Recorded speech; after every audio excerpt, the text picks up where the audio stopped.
They say the moment we die, there's a light, a radiant tunnel stretching through infinity. But what if I told you that light isn't an ending at all, but the beginning of something unimaginably vast? Not a door closing, but a veil parting, revealing the deepest architecture of who we truly are, and what lies just beyond the breath we take for granted. Hidden in ancient whispers and encoded in forgotten manuscripts is a mysterious book, the book that reveals exactly what happens when we die. A book said to be written not with ink, but with the memory of the stars. And those who have touched it say it does not merely inform, it awakens. This is no ordinary toll. This is an unveiling. So stay with me until the very end of this video, because what you're about to hear might just resonate with something ancient and buried within you, something you've always known but were never told. And if you haven't already, subscribe to the channel, because journeys like this, they aren't meant to be taken alone. There comes a moment in every human life when we stop and stare at the stars, not just to admire them, but to ask a question that burned behind our ribcage like a secret. What happens to us when we die? We don't ask it because we're afraid of death. We ask it because deep down we remember something that flickers just beyond memory, like the echo of a dream you can't quite recall. It's not about fear, it's about returning. In cultures across the globe, across epochs lost to time, the soul's departure from the body has always been spoken of in hushed, reverent tones, as if those who dare to speak it aloud were touching a truth too sacred to fully name. Ancient Egyptians called the soul the Ba, a winged presence navigating the celestial halls. The Vedic sages saw it as a spark of Atman, journeying through lifetimes like waves crashing on an eternal shore. And in the Gnostic tradition, death was never the end, but an awakening from the illusion of matter, a lifting of the dream that we call life. Yet in today's modern world, death has become sterile, hidden behind hospital curtains, spoken of clinically, tucked into the footnotes of life. We avoid it, we deny it, but death is not the dark. Death is the mirror that reflects what life could never fully reveal. This exploration begins not with science or superstition, but with stillness, the kind of silence that lingers when all outer noise dies down, and all that's left is the presence that has always been watching, the witness behind your thoughts, behind your breath, behind your name. That's the soul, and the journey it takes after death is not through space, but through layers of remembrance. It doesn't go outward, it goes in. Imagine this: the moment you die, you feel yourself fall away from the body, as if slipping off a heavy coat you didn't know you were wearing. You feel light, not metaphorically but literally, an effervescence of self. There's no fear because fear belonged to the body. What remains is clarity. Suddenly, you remember things you never learned. You see patterns you never noticed, and you feel a love that doesn't come in waves. It is the ocean. It is here that the mysterious book reveals its pages, not in paper, not in words, but in flashes of recognition. You don't read it, you remember it. Every soul has read this book before being born, and every soul will return to it upon departing. It speaks in symbols, in sacred geometries, in emotional truths too vast for language. It shows you your life, not as a sequence of events, but as a mosaic of energy and intention. Every act, every thought, every unspoken feeling, seen from a higher altitude, where judgment dissolves into understanding. But this book does not judge, it shows. And in the showing, it transforms. You come to understand not only what you did, but what you were trying to become. You see your life like a dream dreamt by your soul, one chapter in a novel that spans lifetimes, planets, dimensions, This is not mythology, it is memory, and many who have tasted near death, who have left the body momentarily in operating rooms or accident scenes, return changed. They return not because they fear death, but because they touched something so overwhelmingly real that life itself seemed like a shadow. And if we dare to go even deeper, we find that death is not a line. It is a spiral, a spiraling inward toward the core of our being, through stages of release, stages of insight, stages of light. And at each stage, we are met, not by judges, but by mirrors. Soul mirrors, reflections of who we truly are beneath the personality, the pain, the title, and the noise. What is the destination? That depends entirely on what you carried in your heart, not your beliefs, but your frequencies. Your soul vibrates in resonance with truths it has embodied. Those who lived with compassion, with honesty, with courage, they ascend through realms like birds released from a cage. Those who lived in distortion, clinging to ego, deception, fear, they enter healing chambers, not punishment. For the universe does not punish, it restores. And so, as we prepare to unfold the next pages of this journey, I invite you to hold your breath, not in fear, but in reverence. We are not about to discover something new. We are about to remember something eternal. If the introduction opens the veil, this section walks us through it, into the vast cathedral of cosmic truths that form the pillars of what we call the afterlife. But even that word, afterlife, is a misnomer. For what follows death is not a sequel, it is a return. A return not to some final resting place, but to the sacred architecture that built us before we ever drew breath. It is less like going somewhere, and more like waking up in the original blueprint of your being, in the hidden teachings of mystical traditions, from the Hermetic to the Svipic, from the Kabbalistic tree of life to the Bardo Thodol of Tibetan wisdom. There runs a shared current. The soul is not a passenger of death. It is a navigator. It moves through dimensions the way light bends through a prism. Each realm is not a place, but a frequency, more real than the one we currently inhabit, yet invisible to the five senses, cloaked behind the illusion of material solidity. The first core theme we must uncover is remembrance. When we die, we do not go anywhere in the way we move through physical space. Instead, our consciousness decompresses. Like air escaping a sealed jar, we expand. And in that expansion, we begin to remember what we truly are, not the body and not the personality, but the awareness that wore both like temporary garments. The soul's journey after death is therefore not linear. It is layered. Imagine a spiral staircase winding through a vast temple, each level not higher or lower in the physical sense, but deeper in vibrational clarity. At the lower levels, the soul is still entangled with earthbound attachments, desires unfulfilled, identities not yet shed, emotional imprints left unresolved. These levels are not hell in a punitive sense. They are places of echo, where the residue of the unfinished seeks resolution. They are, in essence, the soul's own projections, made visible. But as the soul rises in resonance, through love remembered, truth embraced, ego surrendered, it ascends through more luminous realms. Here, individual identity becomes translucent. The soul remembers its interconnectedness with all others. Here, telepathy is the norm, not because words fail, but because separation is gone. Souls do not speak. They merge briefly, exchanging entire universes of understanding in a moment. Another essential concept is the life review. This is not a courtroom scene, nor is it an exam. It is more like a holographic immersion. You re-experience every moment of your life, but not just from your own perspective.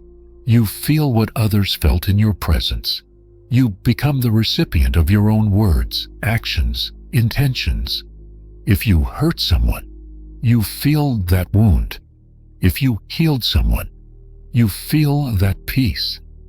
But this is not to condemn you. It is to complete you, to show you the interconnected lattice of cause and effect, not as punishment, but as revelation. This is why so many return from near-death experiences forever changed. They speak of love not as an emotion, but as a field, a dimension unto itself. In that realm, there is no religious branding, no dogma. There is only frequency. And souls gravitate toward the realms that match their deepest inner state. This is the law, not one enforced by a cosmic authority, but one woven into the fabric of energy itself. Just as water seeks its own level, so too does the soul. From this perspective, the idea of heaven or hell becomes less a fixed location and more a vibrational consequence. The more attuned we are to our divine essence in life, the more seamless our transition is in death. The less we cling to illusions of separateness, of judgment, of fear, the more fluidly we return to our natural home beyond the veil. Yet, the journey is not solitary. One of the most profound truths shared by those who have glimpsed the other side is the presence of guides. These are not just ethereal beings, but aspects of our own higher self, often appearing as familiar ancestors, angels, or even symbolic archetypes. They help us navigate the transition, reminding us of what we forgot while incarnated. In truth, they are not separate from us. They are echoes of who we are at higher frequencies of awareness. And so, we arrive at perhaps the most mystical and liberating theme. Death is not a break in the story.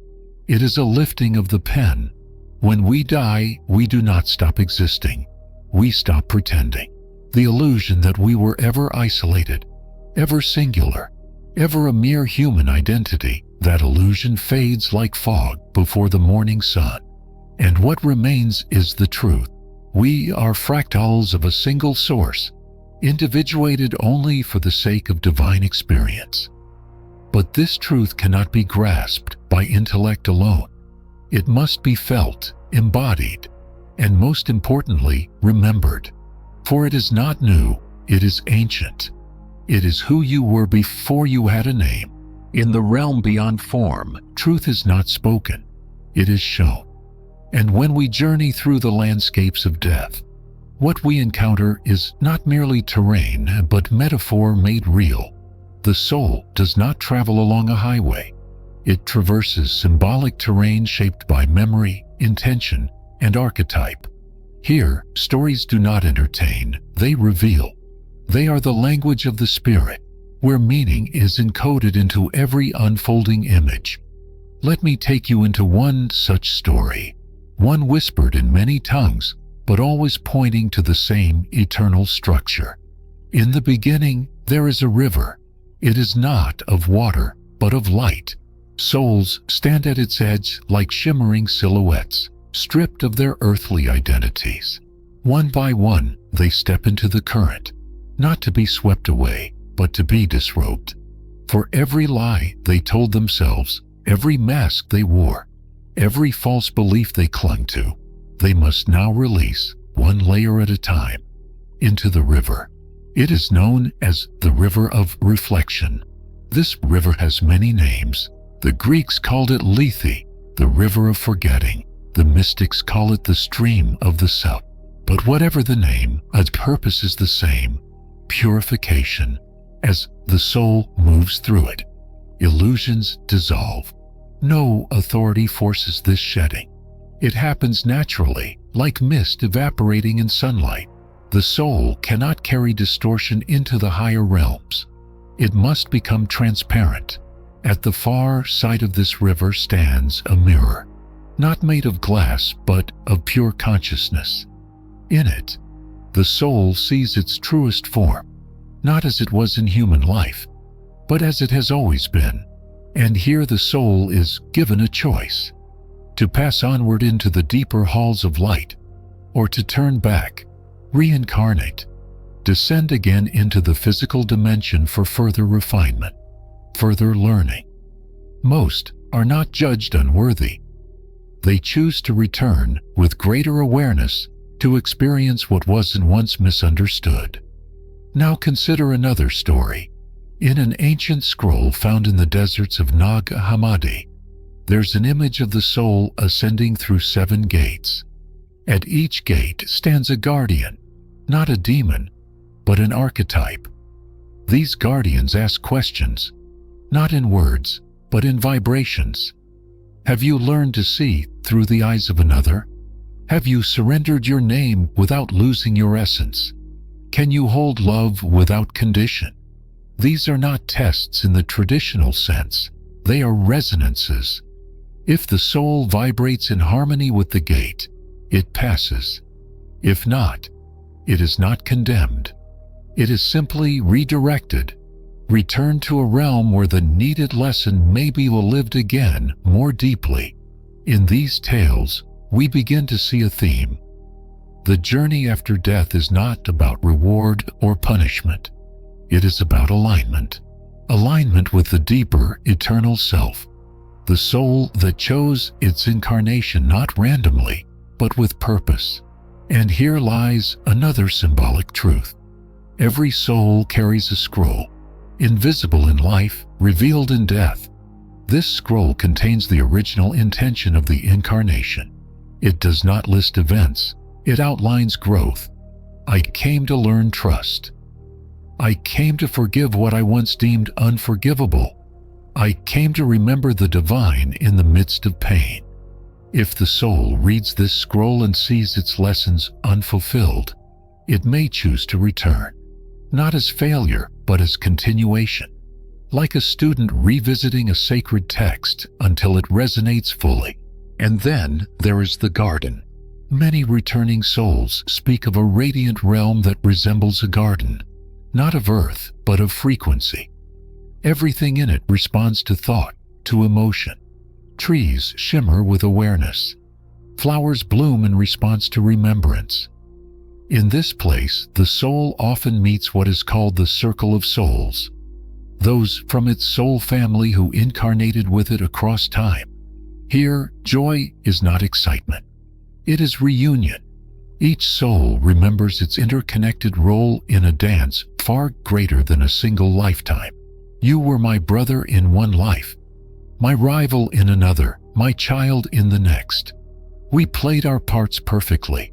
There is no resentment, only recognition, no bitterness, only beauty. This circle is not mandatory. It is magnetic.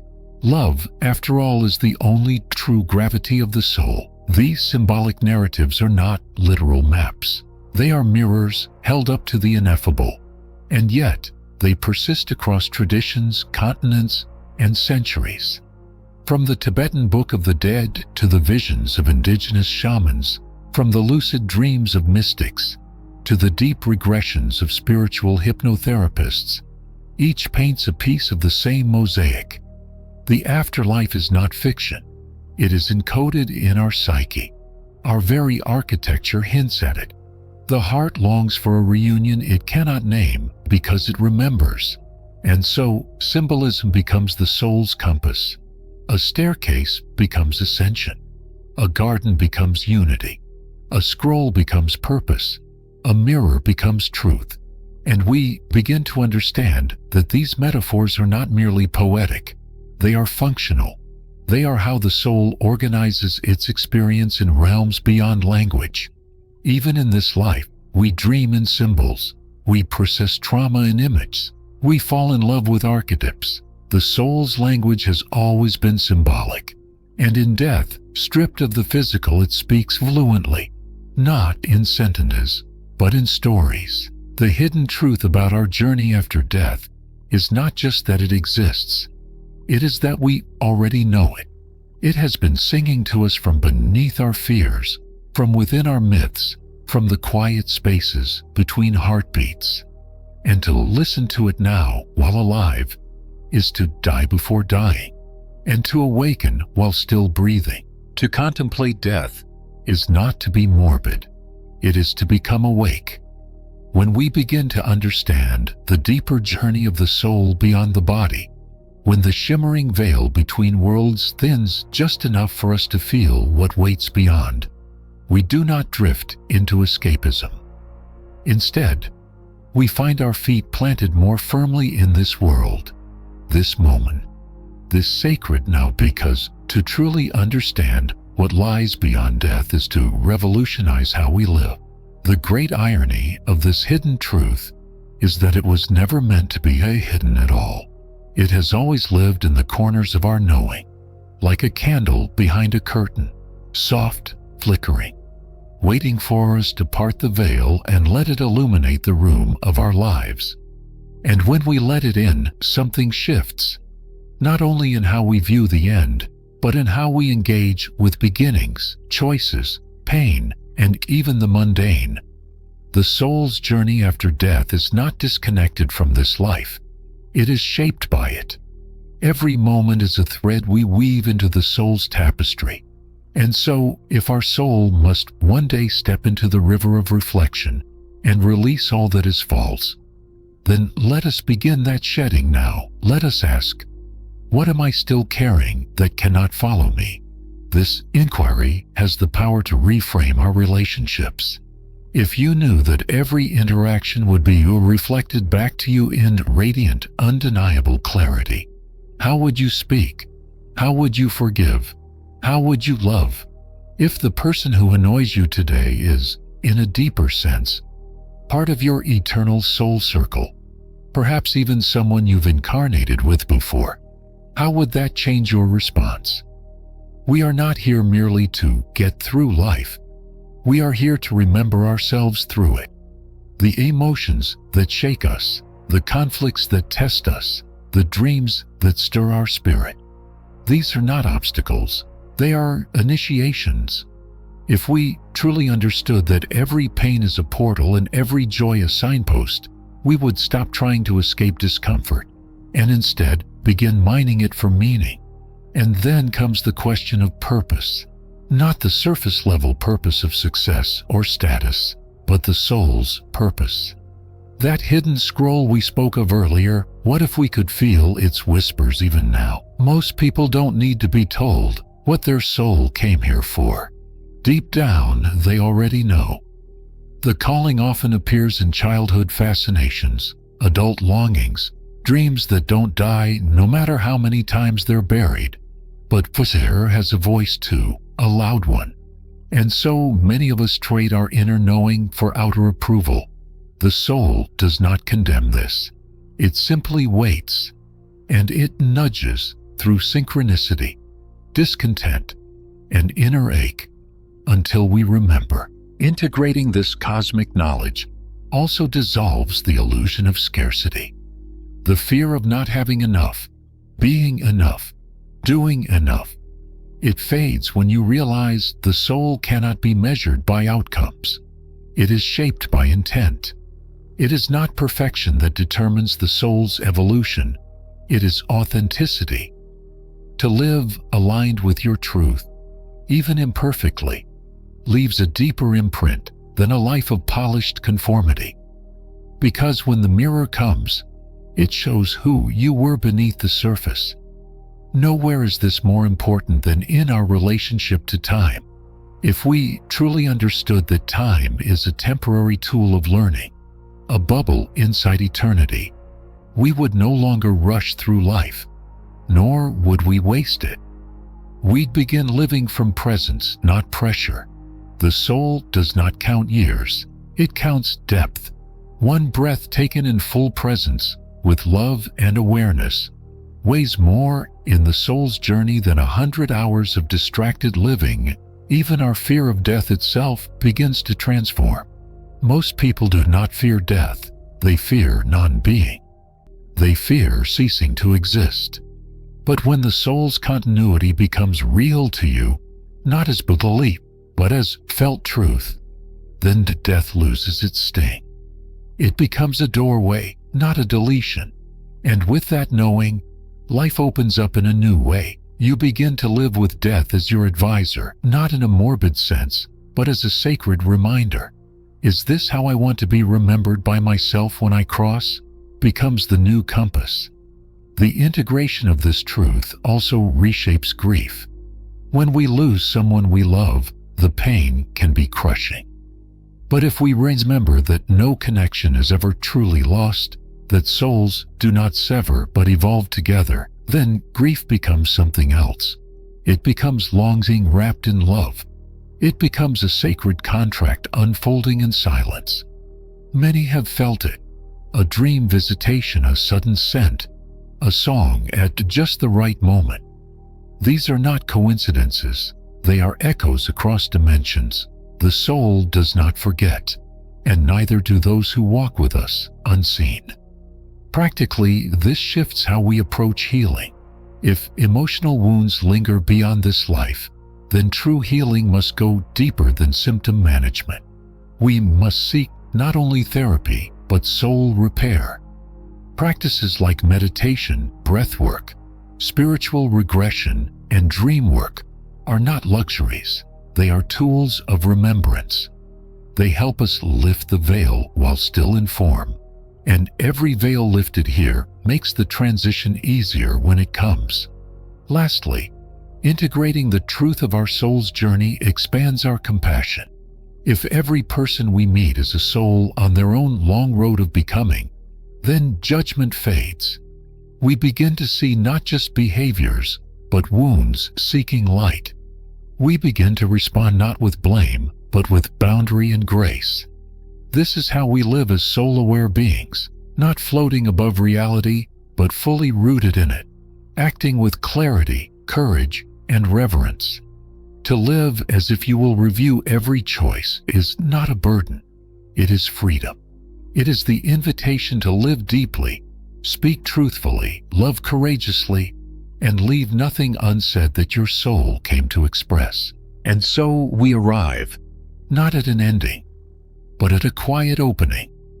The breath after the final word, the moment after the final heartbeat, when all things still and eternity begins to hum beneath the silence. This is where the soul stands, watching the life it once lived, not with judgment but with wonder, not asking, "Did I succeed?" but rather, "Did I remember?" The hidden truth about our soul's journey after death is not merely a cosmic roadmap. It is a reflection of our inner architecture. It does not ask us to become someone else. It asks us to return to who we've always been beneath the masks, the wounds, the narratives written by fear. And in the great secret, the one hidden in sacred scrolls and whispered in dream states, is this: we don't have to wait until death to remember. We can awaken now. To live as a soul means to stop pretending. It means to dissolve the armor of performance, release the need for certainty, and walk through life as if each person you meet is both a fragment of yourself and a messenger from beyond. It means you become fiercely honest, not for the sake of ego, but because your soul vibrates in truth, and anything else rings hollow. It means your days are no longer random, but rhythmic, each one a note in a sacred song your soul came here to sing. Think of this life as a temporary dream, and you the dreamer inside it. Not to detach from it, but to dream lucidly. To participate fully while knowing this form is not the full story. Death then becomes not a fearful erasure, but a gentle awakening from one chapter into the next. And what you carry over is not your job, your status, or your possessions. It's the depth of your consciousness, the authenticity of your becoming. Imagine living each day as if your higher self is watching, not to scold, but to remember with you. Imagine looking into someone's eyes and seeing their eternal essence behind the words, the roles, the behaviors. Imagine asking not "What do I want to achieve?" but "What does my soul want to express here, now, in this exact place?" These are not questions for monks or mystics alone. These are the questions of the awakened human. And that is who you are becoming. This is the sacred invitation to die before you die and live as if you never could. To strip away every illusion, every false identity, every inherited fear, and walk the earth as a living soul in motion. To be the flame in the dark. To be the guide for others who have forgotten what they are. And when your time comes, you won't cling to life with terror. You'll let go like a leaf falling into the hands of the wind, knowing that the next chapter is already written in light. And perhaps most humbling of all, when you cross into that great beyond, you will realize that this life, brief and imperfect and breathtaking, was never just about survival or success. It was a sacred rehearsal for remembering every mistake, a lesson, every heartache, a portal, every moment of love, a reflection of your eternal nature. So let this be your call, not just to believe, but to embody, not just to know, but to live. The hidden truth about our soul's journey after death is not hidden anymore. It's here, it's now, it's you. Take this truth not as an ending, but as a beginning. Begin to live with the veil pulled back. Let your life become the bridge between worlds.